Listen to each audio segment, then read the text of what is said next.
तमाम हादसे। और ग्रुप कैप्टन वीएन झा, आप ही से मैं यहाँ पर रिएक्शन लेना चाहूंगी और साथ ही साथ विंग कमांडर एस सुधाकरन जो कह रहे थे, मैं चाहूंगी कि उस पर भी आप कुछ ऐड ऑन करें। बिल्कुल बिल्कुल सही कहा। देखिए, जब भी एक एयरक्राफ्ट एक्सीडेंट होता है उसके बाद उसकी इन्वेस्टिगेशन होती है। इन्वेस्टिगेशन का सिर्फ दो मकसद है, मेन मकसद। एक तो एक्चुअली जांचे कि क्या हुआ था, कैसे ये हुआ था, और दूसरा कि आगे में फिर इसी तरह का कोई एक्सीडेंट ना हो। और उसके लिए जो भी रिकमेंडेशंस दी जाती हैं वो रिकमेंडेशंस को मतलब ब्लैक एंड व्हाइट उसको एक तरह का फरमान माना जाता है। तो जब ये चीजें बार बार नेपाल में हो रही हैं, और मेरे पास तो 30 एयरक्राफ्ट एक्सीडेंट्स हैं नेपाल के, ये 1991 के बाद में। तो ये सारी चीजें वहां पे हो रही हैं। लेकिन देखिए, एक सरसरी दृष्टि से सबों को खारिज कर दें ये गलत होगा, क्योंकि कोई भी एयरक्राफ्ट तभी टेक ऑफ करते हैं, तभी इसको पायलट साइन करता है वहां पे टेक ऑफ करने से पहले, जबकि उसकी पूरी की पूरी सर्विसिबिलिटी ठीक होती है। वहीं पे एक कैच है कि जो प्राइवेट एयरलाइनर्स हैं वो कभी कभार क्या करते हैं, वो अपने जो उनकी मैनेजमेंट है वो ये डिसाइड करती है कि अगर कोई चीज उसमें गड़बड़ी है तो क्या ये गड़बड़ी ऑपरेशंस को अफेक्ट करेगा, सेफ्टी को अफेक्ट करेगा।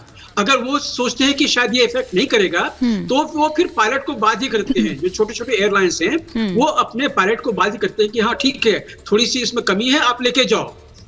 तो ये एक चीज होती है जो छोटी एयरलाइन में, छोटे छोटे कंट्रीज में होती है। जो मेजर एविएशन है, जैसे हम लोगों के देश में है, या यूएस, यूके, जहाँ पे के एक्सीडेंट रेट्स बहुत कम हो गए हैं, तो वहां पे कभी भी जो अनसर्विसेबल एयरक्राफ्ट है उसको ऑफर नहीं किया जाता है फ्लाइंग के लिए। लेकिन नेपाल जैसे जगह में ऐसा भी होता है, हमने भी देखा हुआ है ऐसा। तो इनको आप एक तरफ में रखिए। अब फिर जैसे हमारे यहाँ पे डीजीसीए है, नेपाल में भी डीजीसीए है। अब ये नेपाल के डीजीसीए के ऊपर में आता है कि जो भी रिकमेंडेशंस आई हैं डिफरेंट टाइम्स पे, उसको किस तरह से इम्प्लीमेंट किया जाए, ये उनकी जवाबदेही होती है। तो एक तरह से कि उनका वहां की सेफ्टी जो है बिल्कुल खराब है, ये भी हम कहना ये यथार्थ नहीं होगा, ये जायज नहीं होगा। मोस्ट ऑफ द केस जो आप देखें पिछले लगभग एक साल में लगभग ठीक ठाक और बिल्कुल इस बीच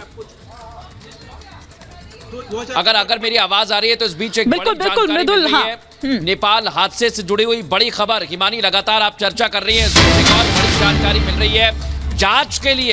जांच के लिए कमेटी का गठन किया गया है, सरकार ने कमेटी बना दी है और अब 45 दिनों के अंदर जांच रिपोर्ट भी सौंपनी होगी। हिमानी, बड़ी बात यह है कि 5 सदस्यीय जो कमेटी बनाई गई है वो देखेगी कि आखिर आखिरी के 10 सेकंड्स में हुआ क्या था, और ब्लैक बॉक्स के अंदर सब कुछ छिपा हुआ है, पहले उसको रिकवर किया जाएगा और उसके बाद 45 दिन के अंदर रिपोर्ट सौंपनी होगी।